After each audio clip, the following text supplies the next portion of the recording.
Hello बच्चों, let's read the question. The question says A charge q is equals to 10 raised to the power minus 6 of mass 2 gram in figure is free to move when released at a distance a from a fixed charge capital Q. Calculate its speed when it recedes to a distance of b. Assume a is equals to 1 meter, b is equals to 10 meter and capital Q is equals to 10 raised to the power minus 6 coulombs. ठीक है बच्चों. तो सबसे पहले हम diagram समझ लेते हैं. तो ये हमारा फिक्स्ड चार्ज कैपिटल क्यू और ये मूविंग चार्ज क्या है हमारा स्मॉल क्यू. अब ये हमें क्या दे रखा है कि फ्री टू मूव है, यानी इसकी इनिशियल वेलोसिटी क्या है, u इज इक्वल्स टू 0 है. अब ये यहाँ पे पहुंच जाता है बी पॉइंट के ऊपर, ये हमारा स्मॉल क्यू चार्ज, और मान लेते हैं कि यहाँ पे इसकी वेलोसिटी क्या हो जाती है, v हो जाती है, और हमें ये v की वैल्यू ही फाइंड आउट करनी है. ठीक है बच्चों. सो इस क्वेश्चन को करने के लिए हम क्या करेंगे, की कंसेप्ट अप्लाई करेंगे. की कंसेप्ट. ठीक है बच्चों. अब की कंसेप्ट के अंदर क्या करेंगे कि हमारी एनर्जी क्या रहेगी, ए पॉइंट के ऊपर और बी पॉइंट के ऊपर, दोनों के ऊपर कंजर्व्ड रहेगी. ठीक है बच्चों, सेम रहेगी. तो हम क्या लिख सकते हैं, energy at a is equals to energy at b, यानी जो टोटल एनर्जी है ए के ऊपर, ए पॉइंट पे और बी पॉइंट पे, वो दोनों ही एनर्जी हमारी क्या रहेगी, इक्वल रहेगी.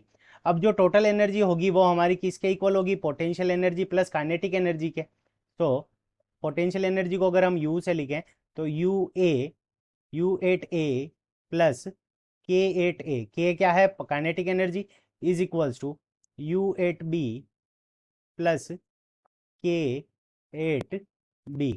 ठीक है बच्चों. तो ये हमारी क्या रहेगी, दोनों का सम क्या रहेगा, इक्वल रहेगा दोनों केस के अंदर. अब देखो हमारी जो काइनेटिक एनर्जी होती है उसको लिखते हैं हम हाफ एम वी स्क्वायर से, और जो पोटेंशियल एनर्जी होती है उसको हम लिखते हैं k q one q two divided by r. ठीक है बच्चों.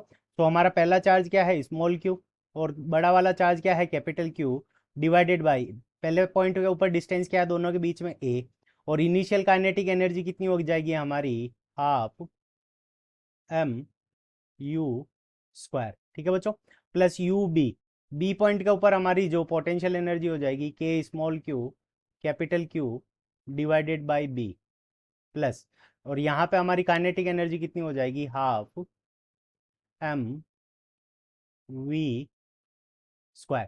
अब देखो इनिशियल वेलोसिटी हमारी क्या है, 0 है, तो ये वाली जो पूरी टर्म है ये हमारी किसके हो जाएगी, 0 के इक्वल हो जाएगी. और इसको हम क्या करेंगे, इस तरफ लेकर आ जाएंगे, तो यहाँ से के small q capital q common आ जाएगा. सो हमारे पास में क्या बच जाएगा, के स्मॉल क्यू कैपिटल क्यू, ये कॉमन आ गया. तो यहाँ पे हमारा बच जाएगा 1/a minus 1/b is equals to half m v square. अब देखो हम मास की वैल्यू रख देते हैं, तो हमें क्या दे रखा है, मास इज इक्वल्स टू 2 ग्राम है, तो यहाँ पे 2 मल्टी, अब ग्राम को हम किलोग्राम में कन्वर्ट करेंगे तो यहाँ पे हमारे पास में कितना आ जाएगा, 10 raise to the power minus 3 multiplied by v square. ठीक है बच्चों. तो यहाँ ये 2 से 2 कैंसिल हो जाएगा. अब के क्यू स्मॉल क्यू और कैपिटल क्यू की अगर हम वैल्यू रखें तो के इज इक्वल्स टू हमारा क्या होता है, 9 multi 10 raise to the power 9, और स्मॉल क्यू की वैल्यू हमें कितनी गिवन है, वो गिवन है 10 raise to the power minus 6, और यहाँ पे कैपिटल क्यू की वैल्यू हमें कितनी गिवन है, तो ये है 10 raise to the power minus 3. ठीक है बच्चों. अब ए की वैल्यू हमें कितनी गिवन है, 1 मीटर, तो यहाँ पे हम क्या रख देंगे, 1 divided by 1 minus 1 divided by 10. ठीक है बच्चों. और इस तरफ हमारे पास में क्या बच जाएगा, 10 raise to the power minus 3 v square. ठीक है बच्चों. अब देखो यहाँ पे 10 रेज टू द पावर 9 है, 10 raise to power minus 6, 10 raise to the power minus 3, और ये 9 कैंसिल हो जाएंगे. सो यहाँ से हमारे पास में -3 इस तरफ आ जाएगा. तो इसको जब हम सोल्व करेंगे तो यहाँ पे कितना आ जाएगा, 0.9 multiplied by 10 raise to the power minus 3 इस तरफ आएगा, तो 10 रेज टू द पावर कितना हो जाएगा, 3 हो जाएगा, इज इक्वल्स टू हमारे पास में कितना हो जाएगा, वी स्क्वायर. तो 0.9 का 9 हटाएंगे तो यहाँ पे बच जाएगा 81 multiplied by 10 raise to the power 2.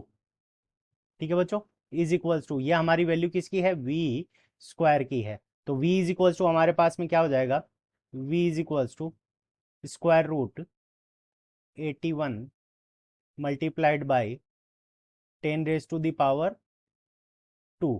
ठीक है बच्चों.